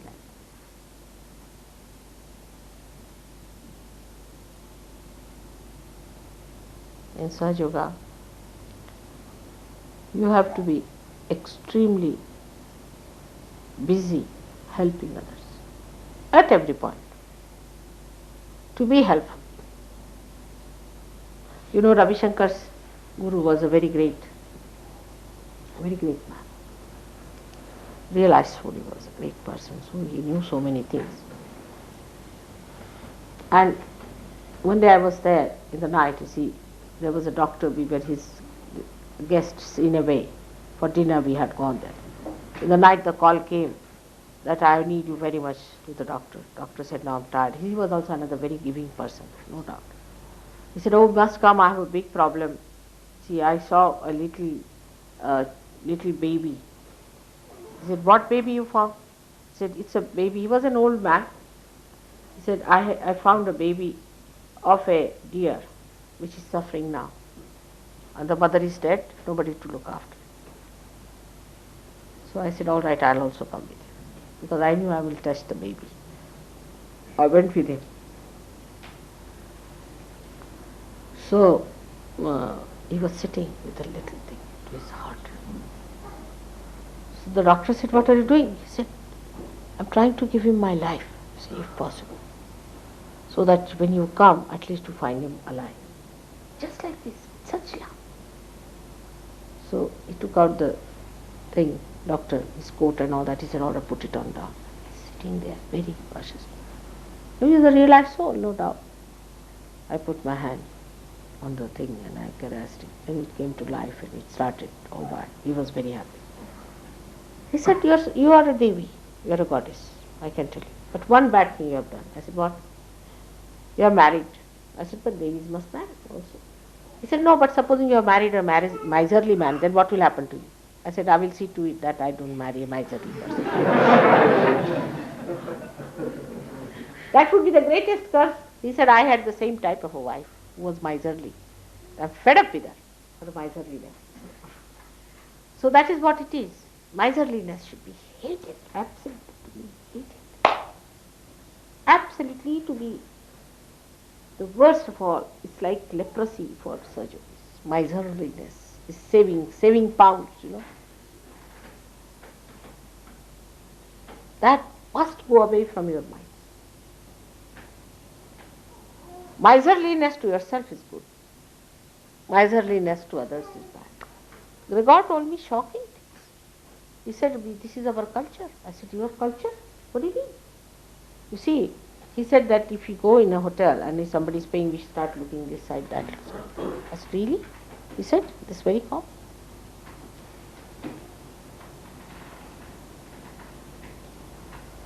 You just can't believe it. If it is culture, it is the opposite of culture, whatever you may call it. It's not culture at all. Culture would be to come forward, all right, I'll pay. But America is even worse. They'll say, I paid for you yesterday, you paid today for me. I mean, absolutely disgraceful miserliness. But this is gracious. You see, when somebody is paying, you look at the other side. It may be gracious, I don't know what you will be. It is just the same. It's filth, I tell you. So compassion. Compassion at any cost. You may have to work till 2 o'clock, you may have to work at 4 o'clock, doesn't matter. You have to work, you have to work, you have to work. Because compassion itself is joy giving. Because your spirit is the ocean of compassion. There's no other way. There's no other way to enjoy your spirit, but to give, to give, to give. Doesn't matter if you have not eaten your food, doesn't matter. Nothing matters. Many a times you know that I don't have food for 24 hours sometimes, still I am busy. What's that? It's not necessary for this body. The food of this body is compassion. That nourishes. So you have to be miserly towards yourself, but you must have compassion. Heart. Open your heart. Open your heart first to God for thankfulness.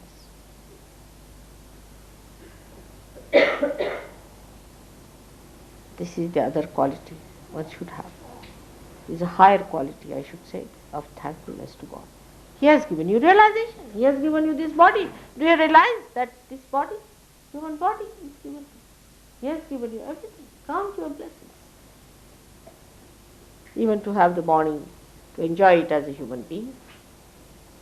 You are not in any bandhan, you are not in any pash, you are not pashus, you are not animals. Animals are pashus. You are free people. God has given you freedom. And He has given you His realization. Sense of thankfulness. But our language says, thank you, finished. It's only in the lips it finishes, lip service. From your heart, thank you. From your heart. Not outside, just go to church, thank you God very much, all right, done, finished. Is to thank Him from your heart. Write praises, sing praises, glory to God, to the great, who has created us. Your disciples are sitting, and every moment when you are talking, you think, say about Mother or about God, they'll be amazed. It's only possible if you have sensitivity, if you have memory. The greatest miracle of this world is that everybody has to die and nobody remembers it. But the another one is that everybody is blessed by God, but nobody knows it. But you are so specially blessed.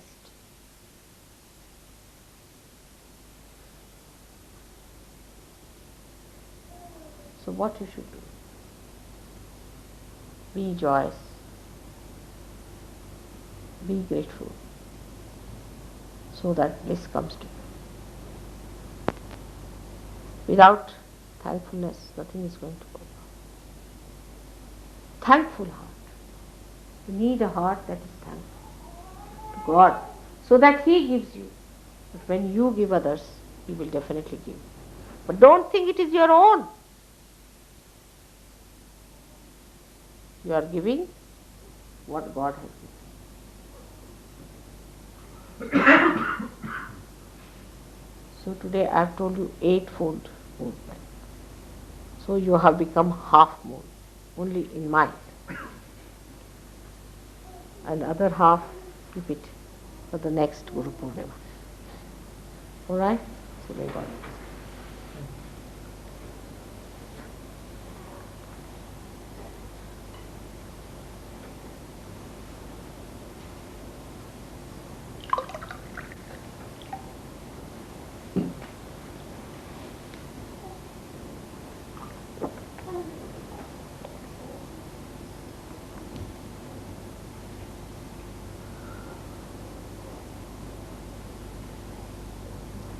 Today you must take up a vow in your hearts that you will develop guruship within yourself, mastery. Mastery.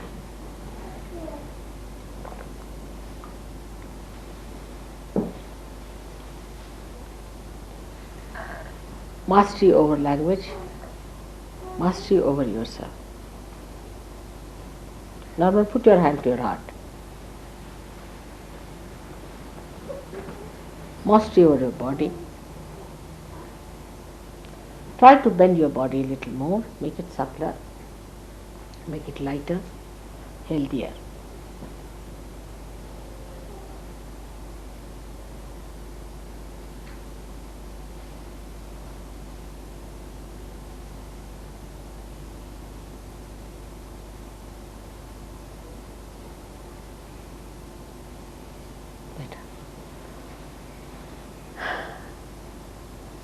So now I have done my job. Now what do you want me to do? Is to eat these laddus? That's your job. Yeah. Charma. Huh? Charma. Charma? Yeah, charma.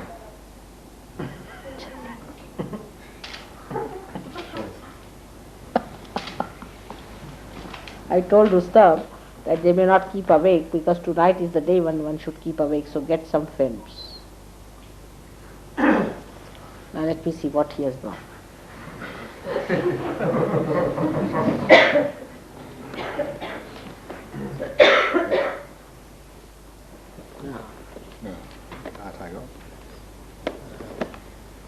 That one is a good one. This I have not seen. Should we see? Okay. This is all right, but this is too much of a... This kind you may not like. And this is not so. That one you should try. Let's see Lakshmi.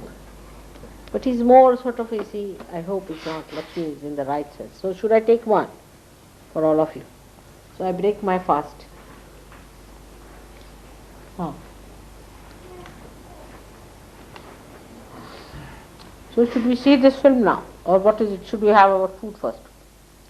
Let's have our food. I don't want you to starve on the first one. Will you also have something to drink? Huh? Drink. This This is to drink. This is a token. This is a token gesture from us all. Jarban.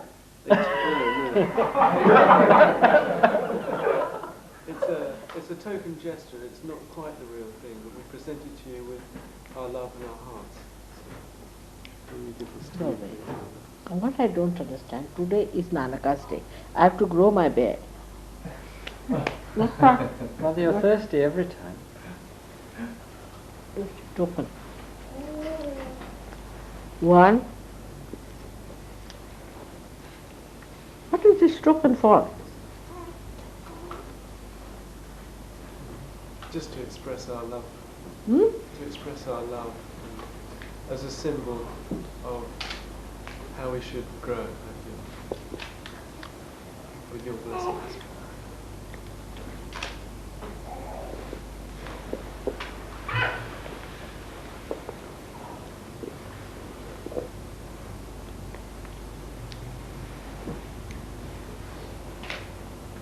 I hope nothing dangerous.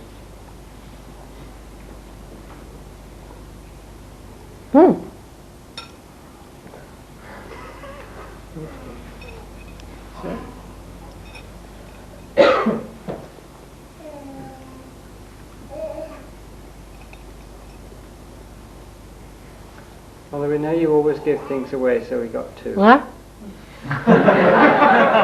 What is it? It says, we know you always give things away, so we got two.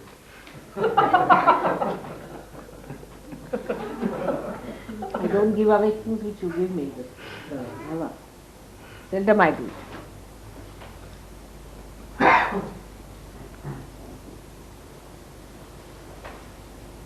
That's for your chana. Huh? That's for the chana. Chana. So we better have it here. Because this we can use for chana and this for my water. That's all I need. Very good idea. Meeting. Very good idea. Wonderful. For chana and for water. Beautiful. Beautiful. Thank you very much. Very kind. That's all a guru needs. Chana and water. Finished.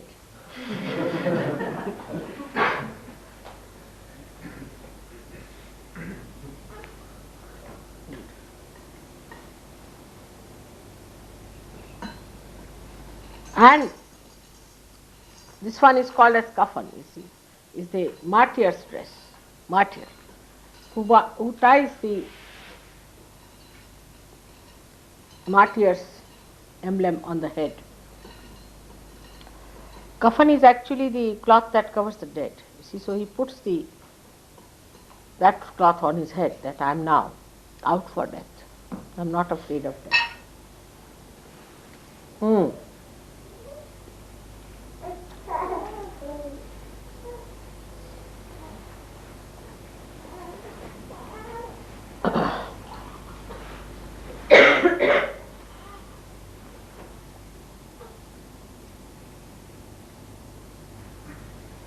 Thank you very much. That's an ideal thing to do. Really, isn't it, Ali, now great?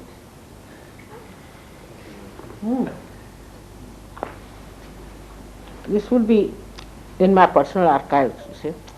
And people will know that I used to eat chana from there and water from there, which was given to me on Guru Nanak's day. We have a system in India that we engrave everything. I don't know if you have here.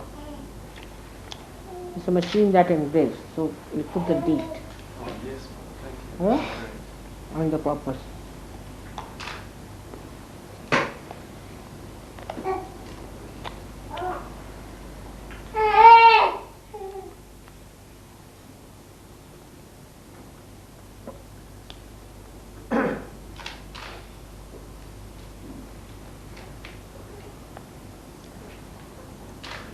What about food that? Mother, I don't know if it's appropriate, but perhaps after you've eaten we could have a small firework display in Today? honour of yourself and Guru Nanak. Today? Today. This evening perhaps after you've eaten. But I'm only worried about the neighbors. They should not complain because they must be sleeping by now. Well, it's very close to November the 5th, Mother, and they all seem to let fireworks off anyway. November the 5th. I'm sure They expect that sleeping sort of thing at this time of year, Mother. Diwali. What did you say? But I'm going to be here for Diwali. Why not keep it? If you wish, Mother. All right? Just We'll wish keep to, it for Diwali. Thank you very much. All the fireworks. All right. That is it. Let's have the food. And anybody has any questions, we can meet them. Anyway, but first somebody should try for the food. Now, who is going to get up? labor saving.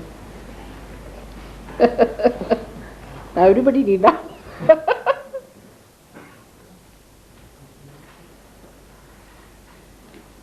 Those who are in charge. Those who are sitting will go and wash the utensils later on. Those who will serve now will sit down, and those who are sitting now will go and clean the utensils. All right?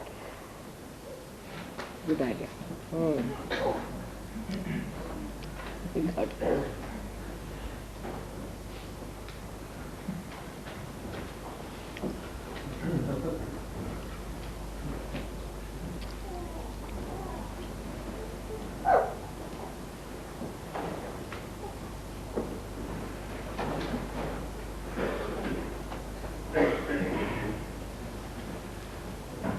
For your information, we met really some very good people there. The two persons who came to see me are publishing. They have given me books, 4 books they have given me, 80 volumes of these books.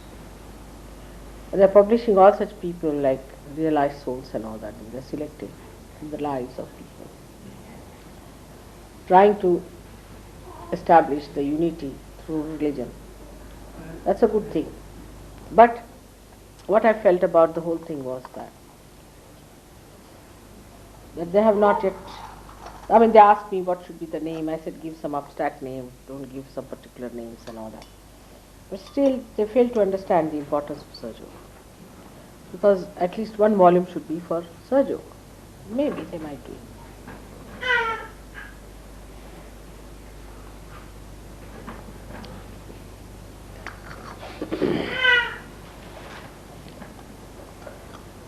What was David Paul saying about the program? Did he tell you? No, it hasn't been arranged yet. We're trying to get this boy from Bedford to come. But they published a letter about Pradhan and so on, which I've got. If they want to do it, I'll be quite free. Yes. 3rd week. You tell David Paul that if they have to arrange it 3rd week. Because 4th week I'll be leaving. Mother, would you like to have one more Caxton Hall program before you go back? Would you like one more program in Caxton Hall before going back? I told her 17th or something. That date. 19th. This Friday, I think, on the 19th. What did I date? I said 15th I'm busy. The 19th. 19th, yes, 19th. It's 15th I'm busy. That's all. And did you write a letter to that Sharif or someone? You have sent it. Then what did they say? All right, forget it. We do not have any people coming to Bedford meetings, Mother. We are having no people coming to Bedford meeting. No. Particularly after the letter that was published and the advert, we were expecting quite a lot of It's people. good in a way. Good in a way. You see, because they should know. The people may not come. It is dog in the manger policy. They had no business to misbehave. Should we change the meeting place also, Mother? Should we change the meeting place? Better change the meeting. Better change the meeting place. Better change the meeting place. Yes, there are people who will come, no doubt. But the problem is, you see, most of the people who came, they came for curing. You see, they got cured and settled back. This is the problem, Mother. They just want to get cured. You They see. ask questions which are a little too low for us to answer.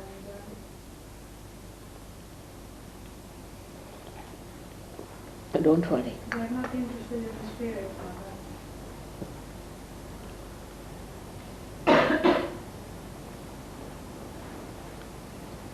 I'm not sorry for them, but I'm sorry for people who are really interested in spirit, are taking to other spirits. Not bothered about them.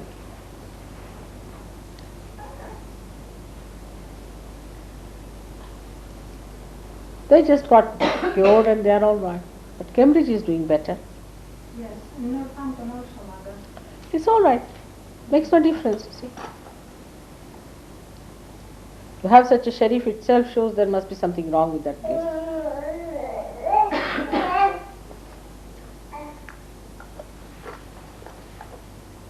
The other fellow was very nice when I went to see him.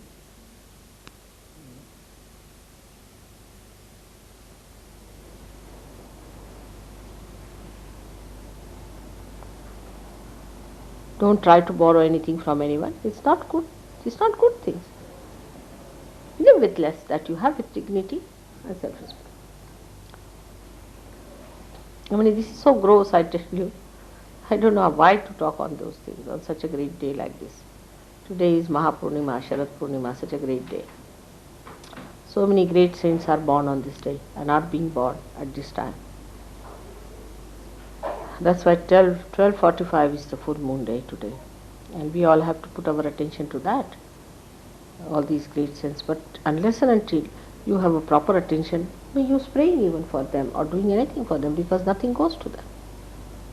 And if you are on that mundane level, what can happen? Not all of you are there, but some are like that. Some are definitely in you. And if such people are here, they should leave Sahaja Yoga. They should leave this house. It will be better. Otherwise, I'll see to it that they leave. So be responsible. Be responsible. You find anything dusty or anything, clean it. This is your own house.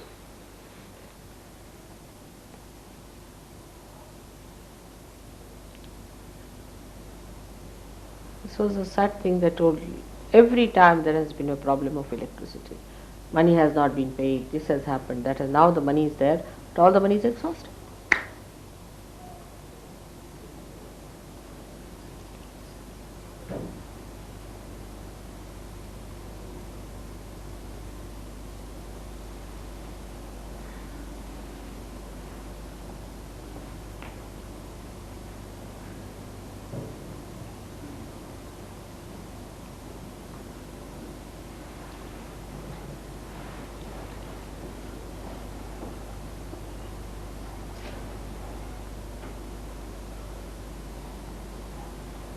खाने का हो गया? So ऐसा करो, film शुरू कर दें, and we can have it after half time. That we can do. During interval. आपके लिए कुछ बनाया है? क्या? देवी के क्या बनाया? केसर के दूध. हाँ? केसर के दूध. आज तो रखो उसमें, चंद्रमा में रखना चाहिए. पहला आप थोड़ा आपको देना. अच्छा. Today they make this milk and keep it in the sun, you see, and in the moon, and you get the rays of the moon in it. This is regarded as very great day today, Sharad Purnima. The whole night they sing songs and do all festivities and all that celebrated. It's a very great joyous evening.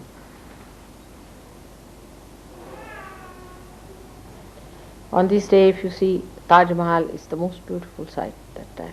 I mean, the moon is best, but I don't know here. It's missing as usual. See, 12:45 will be the full moon. It might not have risen also. Do you see rising? Today the sky was cleared out in the evening.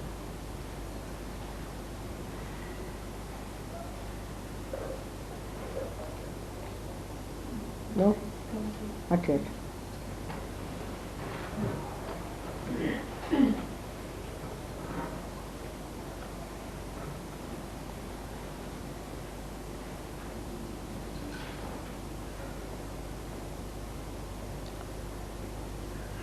So there should be some concession given to them, because these people will be in India.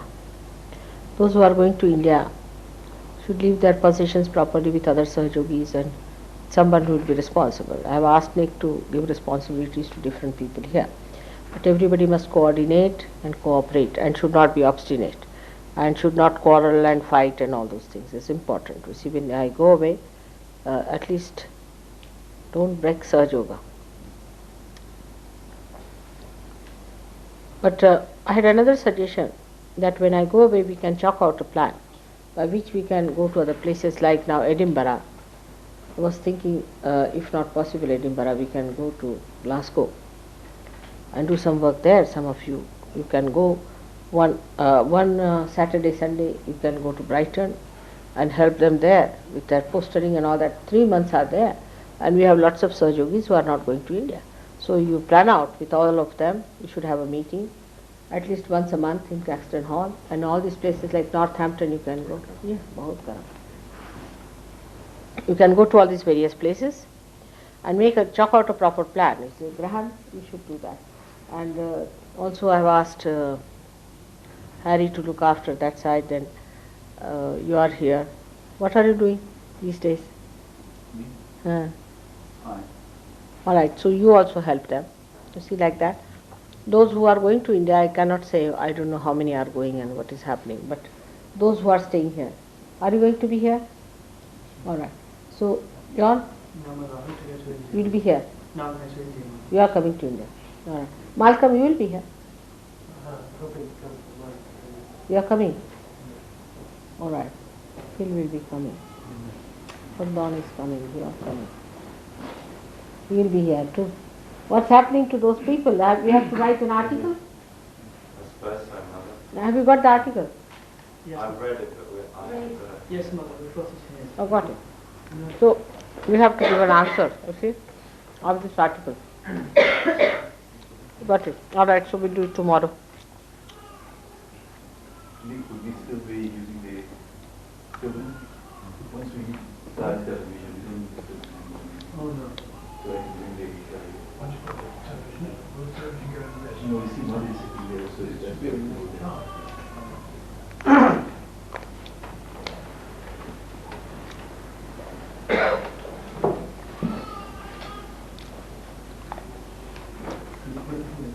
I think you all can move and it can be kept that corner. That if you can make two separately, just move it a little, it can be put into the wall.